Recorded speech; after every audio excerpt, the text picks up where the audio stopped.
Hello and welcome to the Fans Fantasy Premier League show. You're here with me, your host, Junaid Musa, and your co-host. I'd say I'm the host, you're the co-host. No. I'm the Batman, you're the Robin. I think we've discussed this before. You're Bane, Yes. and I'm the Joker. Which is ironic, actually. We didn't mean to talk about Batman at all. No. But how did it come up? Who said Batman first? Was that I you? said Batman, You. yeah. Ironically, Cameron's Fantasy Premier League team is Gotham City Yes. FC. Gotham So that City kind of FC. nicely works. It does. I didn't think it would. Somewhat. I didn't think it would. Yeah. Anyway, we're not here to talk about Batman. No. Although you should probably go and watch The Joker. I've actually changed my mind. I think it looks very good. I've changed my mind. It looks like a Very good. decent film. Yeah. Joaquin Phoenix. Is That's the correct that pronunciation. gonna what he make? did. Is that gonna make the edit? Yeah. Yeah. Yeah. FIFA has just come out today, so this is going to be a very lightly edited video. Absolutely. And basically straight to YouTube. Because you're playing FIFA. Because I'll be playing Yeah. FIFA, yeah. Ironically, Joaquin's last name is Phoenix, and like a phoenix from the ashes, I've risen. Last season, this gentleman beat me for this belt. However, this season, things are a whole lot different, because I am 4-2 up. They are different, but I'm not going to brag this week. I came here fully prepared to hear you brag. You know what? I'm going to say it. I think you deserve a little bit of a brag. You know, we throw jibes back and forth at one another. Cheeky jibes. You had a very good week, and you know some things went against you as well. Lots of things. And we'll get into that, but some things went against you as well. There's about 43 people in our league, something like that. You won the week. I won the week, I mean, and I'm third in that league. Yes. Also, I'm not sure whether you won it taking the 4 points off. I took a -4. Basically, Yeah, but we'll ignore that because the Yeah. plays that you had playing got 90 points. Very good. Going into game week 6, I had one transfer, Cameron had 2, and I decided I needed to do some surgery on my team. Unlike Cameron, who's already used his wildcard chip, I decided not to. I decided to go against a decision I had previously made, which was to not take any -4s, and I did take a -4. I needed to get Greenwood out because it became abundantly clear he's a Europa League player for Man United, and I needed to get Josh King into that squad. More importantly, I took Raheem Sterling out and brought Kevin De Bruyne in, which was a managerial masterclass. Short term, fantastic. Long term, we'll see how that plays out.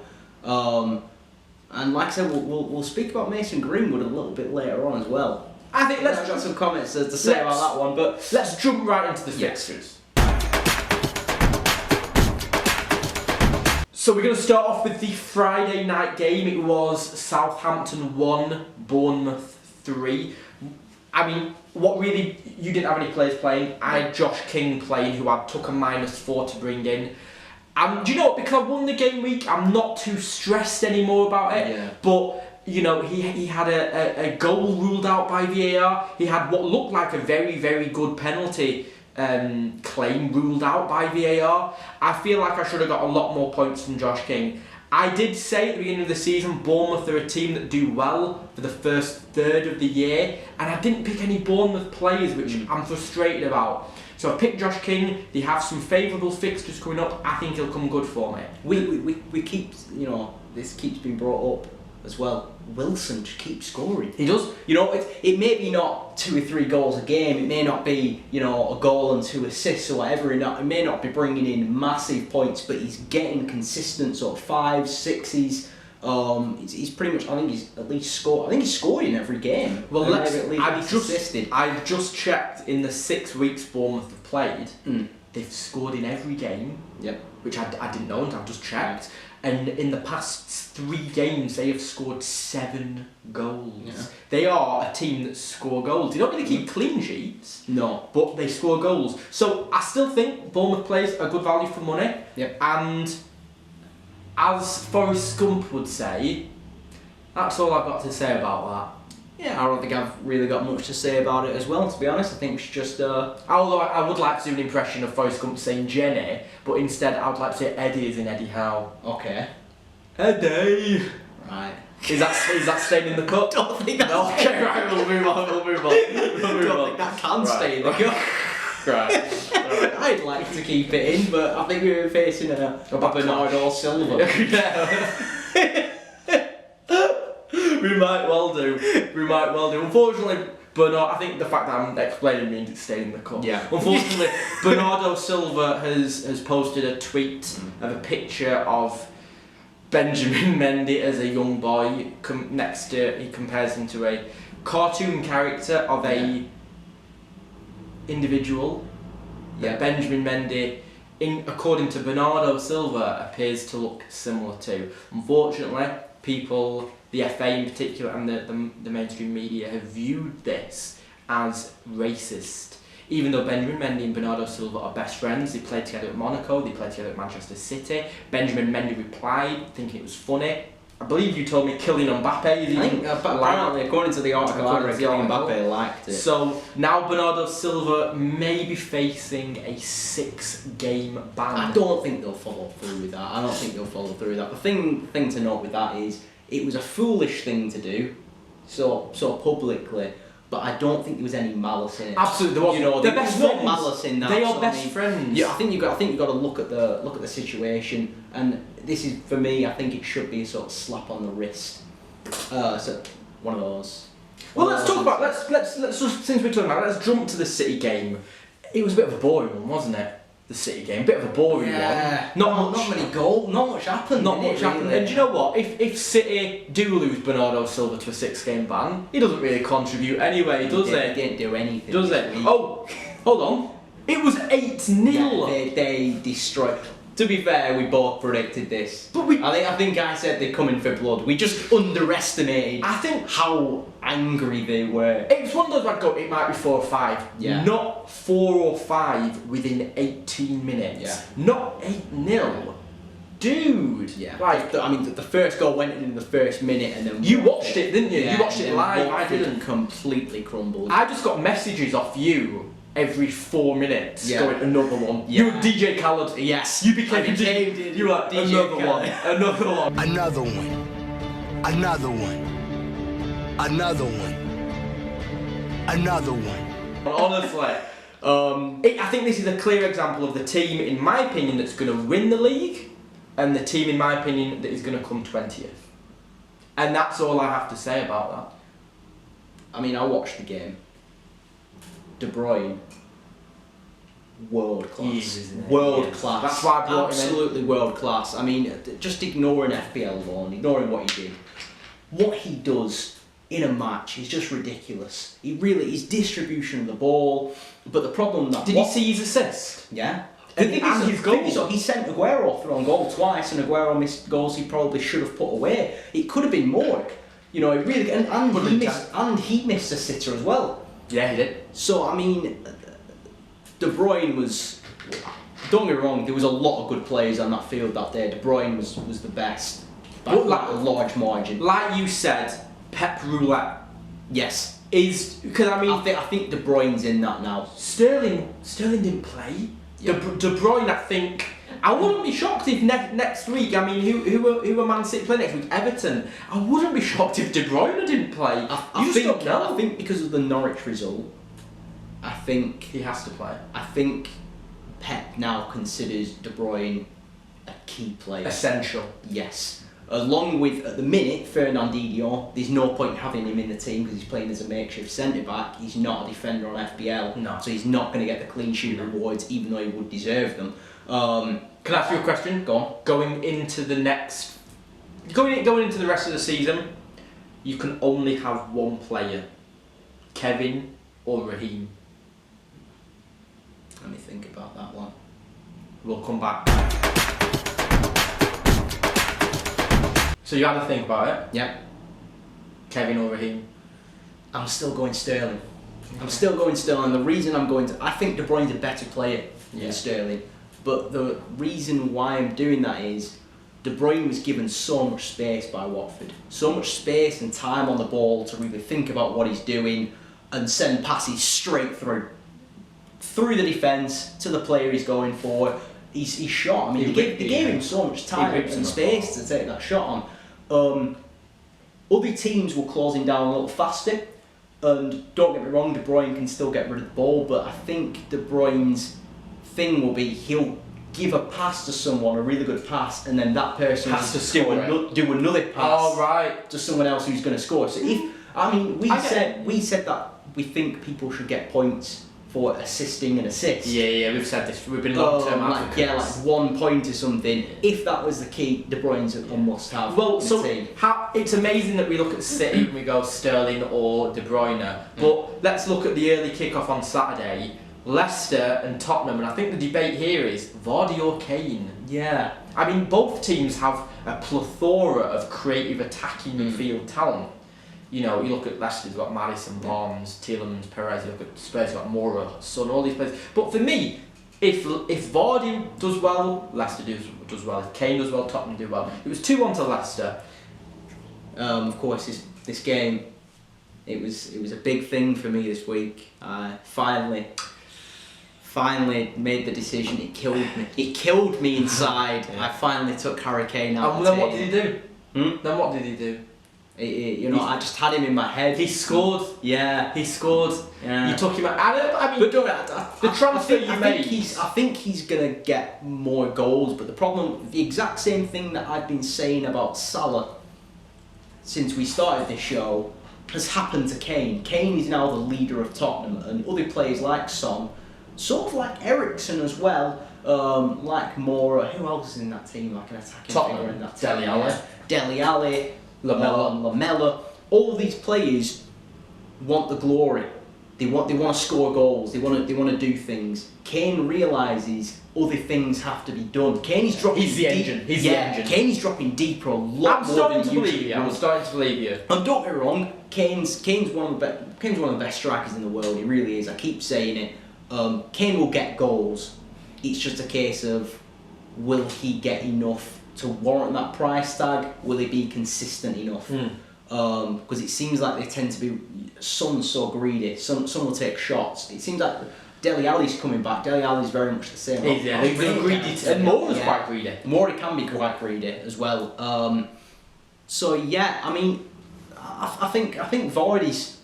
I mean, out of the Bournemouth situation that happened for you with the Josh King offside goal, Vardy had an assist that was taken away off him because of a ridiculous rule that was FPL have over deflections. That was the harshest one out of everything. I thought the penalty that King went to try and get, I think it would have been harsh to give it, but it was also harsh to not give it. It was one of those ones where it was really 50-50. I'm sick of talking about Leicester, 2016 Premier League champions, and Tottenham Hotspur. Who do you want to talk about? Tottenham Hotspur, 2019 Champions League runners. I'm sick of talking about these two awful teams, mate. I'd love to talk about Burnley versus Norwich, if that's alright with you. What a game. What a game. I mean, I feel like whenever we talk about it's not Norwich, is it? No, it's Burnley versus Pookie. It's Pookie FC. Yeah, Pookie didn't turn up. Pookie didn't turn up. And we don't like Burnley, so can we move on? Chris Wood, he does alright. Right. What about? Hang on. Let's go back 1 second. What about Dwight McNeil?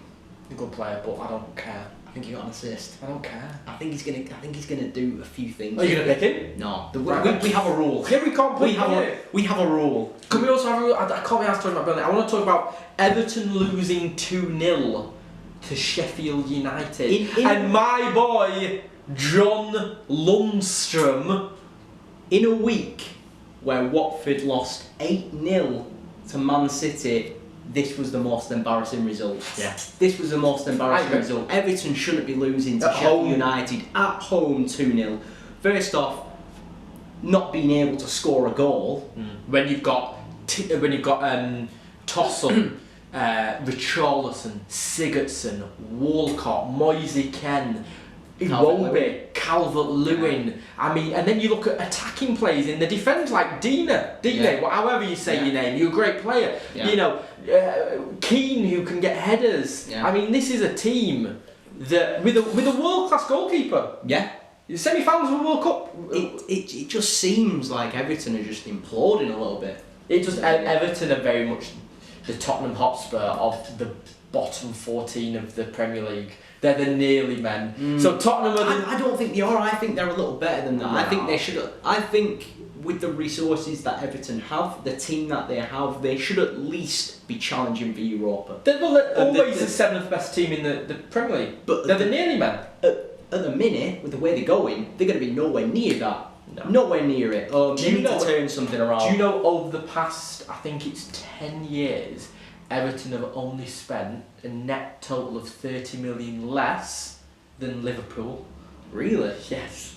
That's a stat right there. Yeah. And you know what? I'm going to give you credit here. I'm going to give you credit as an FPL manager.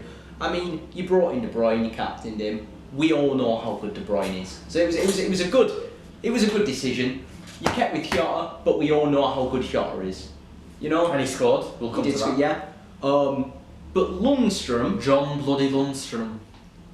it was a great idea because what you said would happen. He's a midfielder who's credited as a defender. He's going to contribute goals. He's going to contribute assists. Hopefully get a clean sheet. And get a clean sheet. And you know what? Don't get me wrong. That's not going to be happening every week. He's not going to be scoring every week. He's not going to be assisting every week. Sheffield United aren't going to get many clean sheets. But when it does work, as it did this week, massive. Thank you very much. So I mean, you're worth the credit. It's because I point out good decisions. It's because I'm not bragging. But what I'm doing is I've created a philosophy of how I want my team to be set up, and I have listened to you as well.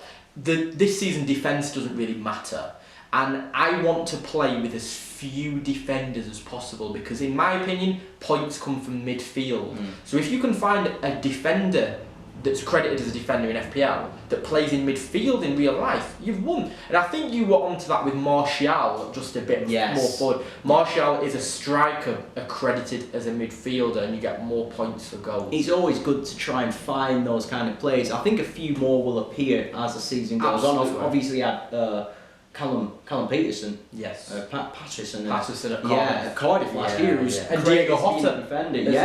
Yeah. But listen, I'm tired of talking about my John Lundstram. I would like to talk about Newcastle 0, Brighton Hove Albion 0. Is there anything to even talk about? Has this changed anything in life? I don't think it has. Right, let's move on. You could credit both teams for getting a clean sheet, but at the same time, both teams' attacks are not good. No. So you can't really credit the clean sheets, to be honest. And when we come back, we will move on to the 4 games on Sunday. You've already mentioned it earlier. I stuck with Diego Jota and Crystal Palace versus Wolves. Jota scored in the final moments. I think what this has shown us is that Wolves are still a good team. They're just a bit hungover from their European escapades. Crystal Palace, I mean, their big hitters, Luka Miljevic, Wilfried Zaha, who you had earlier on and got rid of, they aren't really performing, and Palace aren't getting the clean sheets even people expected them to. And to be fair, they did concede, I think it was a 95th minute Something goal. silly like that. But like I said, if you're going to have any Palace players in your team, I think defence is the only way to go. Because I mean, I wouldn't pick any. I don't think I'd pick any because I mean, Kelly's proven that he's not first team name. So I mean, he's got to get rid. As a budget option for the start of the season, he did his role. You know, I think I got a couple clean sheets from him. He's got one, but you know, he's done his bit for you. He did his bit. As a £4 million player, if he was playing, it was good value to have him in. But now that he's not, I think a lot of the plays for Palace, they're too pricey. Yeah. Let's move on though, because this was an interesting one. We notoriously don't really like West Ham, but I don't mind. You West don't mind them anymore. So 2-0 to West Ham. I'm not going to talk. I'm going to let you have the floor with this one because they beat United 2. Well, I mean, you know, a lot of the United fans now, you're beginning to hear it. Ole out. Ole out. Get Ole out. Give it to Giggsy till end of the season. Yeah. But I mean, at the end of the day, they were playing an in-form West Ham, which, I mean, they've had, apart from that 5-0 thrashing at the start of the season, West Ham have had a pretty good season so far. And apparently losing 5-0 to City is alright. Yeah, apparently that's a good result for this week. It was at West Ham. It was a tough game. It wasn't an easy game. So I mean, all these United fans, I think they were expecting to go and win it. Yeah. But I mean, is Rashford United quality really? Probably not. I don't think he is. But what is United quality now? Are United sixth best team in the Premier League? I think they're getting that way.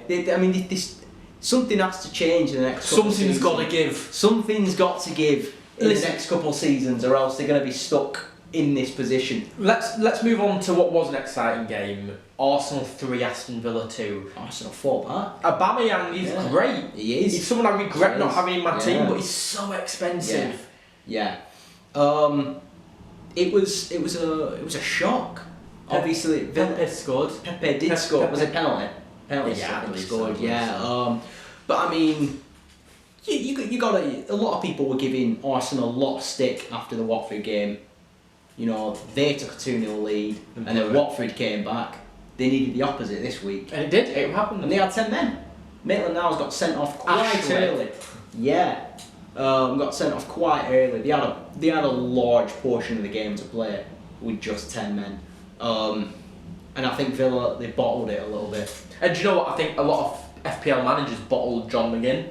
He had a great start to the season. He went a couple of games without scoring. We were only 6 game weeks in, and people have bottled John McGinn, got rid of him, and he scored. Yeah. He's a great player. So, I mean, these kind of players, McGinn, Pukki, Abraham, Just keep them all season. the players that they may have 1 or 2. They're going to go through 4 games, weeks not scoring. But then they will do. They've got the quality. Like I say, you know, it's. And also, I mean, McGinn's not even that pricey. I think he's around the 6 million mark, maybe 6.5. No, it's leaving. That's about 6 million. Yeah. About 6 So I mean, you know. Final game of the game week, though, mate. It was Chelsea v Liverpool. This was the big bill, and it was a good game. Yeah. It was a good game. Yeah. You know, Liverpool got the highlights of it. Liverpool went 2-0 up. I mean, Alexander-Arnold's goal was outrageous. It was such a good player. He's amazing. Such a good Salah player. got the assist. My boy Salah got the assist. Even though Mane won the free kick. Yeah. It was a team effort. It was a team effort. You'd love that third assist, wouldn't you? The point for a third assist. Yeah, You'd well, love it, man. And you know, I think Chelsea are always going to score goals, but they're always going to concede goals. Yeah. And I think Liverpool are just. Again, I think this was a game week that just solidified knowledge we already have. I don't think we've really learned much this week. I mean, I think it showed that Liverpool can feel pressure. Because I mean, certainly towards the end of that game, that it was all Chelsea throwing the ball forward. Yeah. As soon as Chelsea's goal went in, they pretty much dominated possession. I think Liverpool are going to slip up a few times. I think it's going to be sort of in the mid to late end of the season. Once Champions League gets in full throttle, then I think they'll start to drop off a little bit. Whereas City's depth of their squad is going to help them. They're going to push through. So Absolutely. I mean, even though Liverpool have the lead now, I think this game told us a fair amount that Liverpool aren't this, you know, unbeatable team which dominates everybody. They have flaws in this game. They have a few flaws. Absolutely. So now we're going to look forward to what happens next week and who you should pick. So welcome back, literally just in the break. I've just explained to Cameron what the new format is. So last time we just went through every fixture next week. We're very prepared. Yeah. We're very prepared. We discuss things on the fly. So what we're going to do is we're going to look at 3. I'm going to pick 3 games this week that I think are interesting for next time. And Cam is going to tell me, not what he thinks the score's going to be, but he's going to give me 1 player per game that he thinks you should pick. You should transfer in or captain. So the first one, Sheffield United versus Liverpool. I mean, we've said this before. I'm going to go Mane. Why though? Why? Because Mane is a little stronger than Salah. And Mane tends to turn up against the more physical teams, whereas Salah tends to turn up against teams which will put in a tackle. A bit more fluid. A little bit more fluid, a little bit more flair. This suits his style of game. Yes. Yeah. I think Mane thrives on the stronger teams. I mean, we saw that from Newcastle. Yeah. I expect Mane to score. Yeah. If I was you, I'd captain him. Yeah. But I mean, at the same time, Salah's, you know, One in his last two or something. I think Salah's going to start to get a little more aggressive chasing a goal. So I wouldn't put it past him to score either. They have so much quality. Both Salah and Mane and Firmino as well. They do. Do you think Sheffield could get a goal? Maybe. Yeah, I wouldn't put it past that. I mean, Liverpool, they kept one clean sheet so far. Kept a clean sheet. I'm pretty sure they've got one. I don't think they have. We'll check it. Whilst I'm checking, you tell me who you would pick from Everton versus Manchester City. Oh, this is a bit of a Liverpool have kept one clean sheet against Burnley. Everton beat City. I assume you're not going to pick any Everton player. No.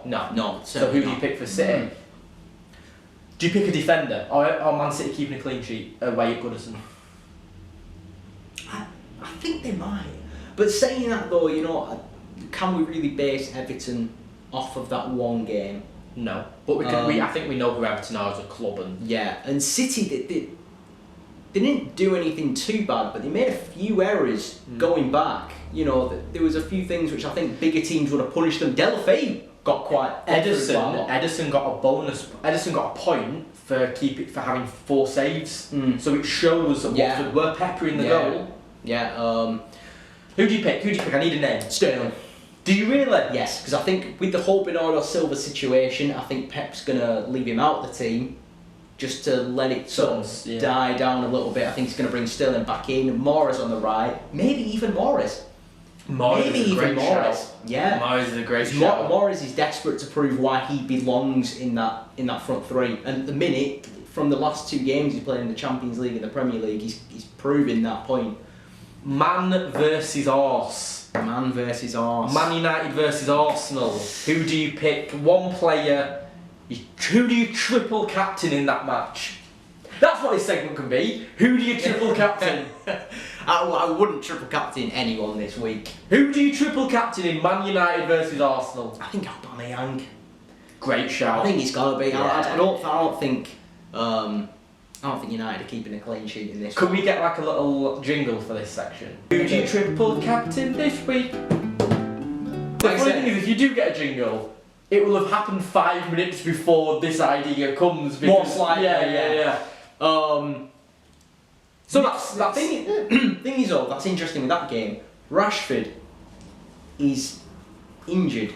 Martial is coming back with an injury. Pogba's out. Greenwood is also carrying an injury. He's carrying a knock. Who else can they put up front? Someone's knocking on the door. I think he might. What are you saying? What are you saying? What are you saying? Who's going to play? The point I'm trying to get is. You just went. You're thinking they might. Who? Tell me. I think Daniel James might get stuck up front. No, you're talking rubbish. If he's the only one available, no, Daniel. I think you just broke the mic. Yeah. You broke. They're not going to pick Daniel James up front. You're a madman. You're a madman. You're a bloody madman. Okay. They're not going to pick Daniel James up front. I quit the show. I quit. Daniel James at home to Arsenal. Who else would they put up front in that Not situation? Daniel. Only Gunnar Solskjaer. Not Daniel James. It's not going to be. You're a madman. We're going to fix our set and then we're going to be right back. You took into that Milky Way. We're back on now, aren't we? Yeah. It's just this is where we're at with our YouTube channel. Why don't my hands work? Why don't they work on this is more entertaining than anything we've said. You trying to get into a Milky Way boy.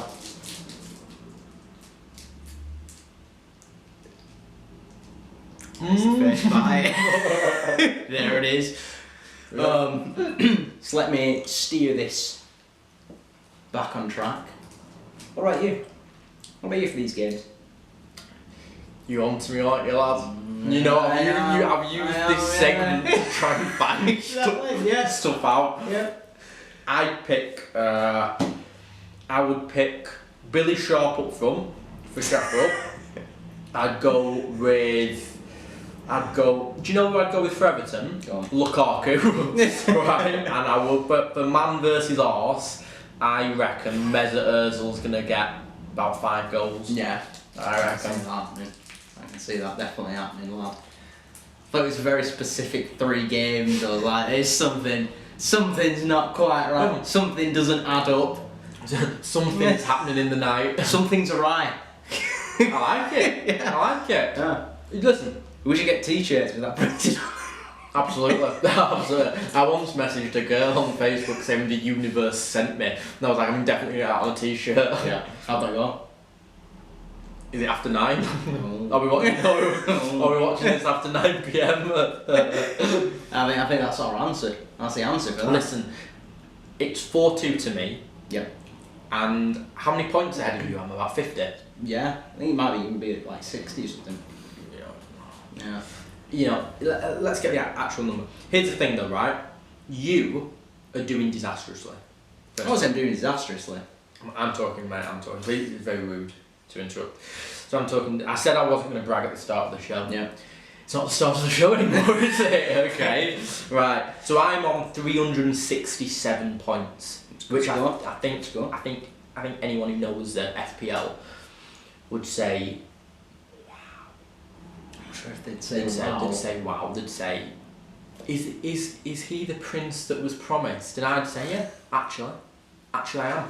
Well, no, in our league, this is compelling. Compelling you.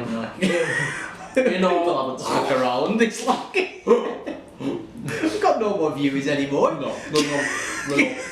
In our league, I'm 3rd. You're 20th. Yeah. And you know what? If you lost 5 more points, you'd be 34th. You said this the other day, but where would I be if I had I've 5 turned the more app off. points? I've turned Right, the app okay. off. The app's off now. It's one of those where it's in the middle of the table. It's like 10 points either way will send you up big places. Big place. Is the top 20 good? Is that a big place? Mate, Well, I mean, I'm on bronze, mate. I've got the bronze medal right now. for now. But I mean, like I said to you, this was the 6th game week. We've got 32 game weeks left.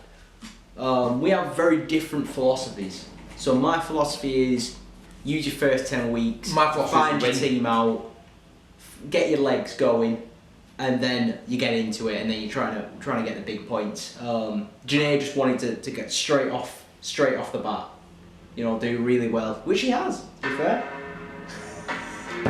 Listen, okay. I am the FPL champion. Okay. I don't know what's happening. I'm so good at FPL, right? I'm incredible. I'm the prince that was promised, and I am 4-2 up. I think it's coming too early, to be honest. Hey? Yeah, come on. Yeah. I showed Janae this song the other day. You know. Oh, sorry, just quickly. What if it's Do that now. There we go. So, if you like this video, you can like, subscribe, comment, and we will see you again next week.